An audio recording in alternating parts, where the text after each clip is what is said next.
So this is our ME210 Electronics and System Engineering Spring 2019 hardware project, the smart car.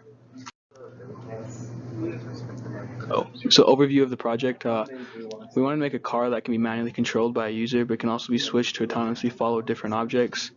The user has a remote controller that is used to control the car movements, such as forward, backward, left, and right. On the remote control, we also added 2 buttons. One button you'd press and it would switch the car to autonomous mode, and autonomous mode basically allowed the car to follow any object. And we also added another button to convert back to manually controlling. Challenges we faced. We wanted to use one sensor, but it read the data really slow and wasn't very effective. So we added 2 extra sensors, but that was also kind of a pain to get them to work properly like the way we wanted to. It took some manipulation of our code. And then also when we implemented the code to have the car follow us, we ran into a problem with converting our function into a button. So this was our solution. Like I said, we added 2 extra sensors instead of just the one.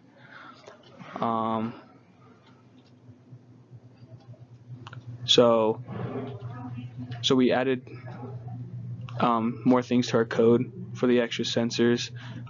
Took a little bit of time to get the code to how we wanted it to, and basically our solutions came from trial and error.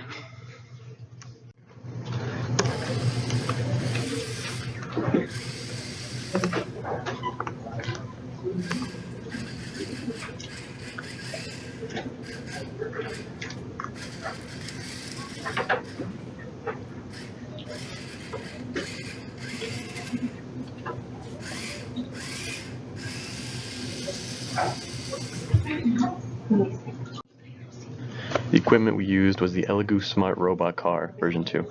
We also needed a Bluetooth sensor, the sensor shield, and the Arduino Uno. With that, we used the 3 electronic sensors and electrical tape to put it all together. In our schematic, we had to have a ground and power for each of the sensors, and the S for the sensor for each trig and echo to make sure we can read the distance between each angle. In our motor, we have the line ins going to powering each motor, so that way it's able to direct it left, right, backwards, forwards, or stop the car completely. With our flowchart, we were able to see if the follow mode is on. If it's not, it allows the user to control the device, move forward, move backwards, stop, turn left, or turn right. If the input is changed, or if follow mode is activated, it is then moved to where it automatically detects if there's an object and will follow it. If the object is out of range, it moves left or right and towards the object that's sensed. Once then, it keeps following until follow mode is then deactivated. Thank you.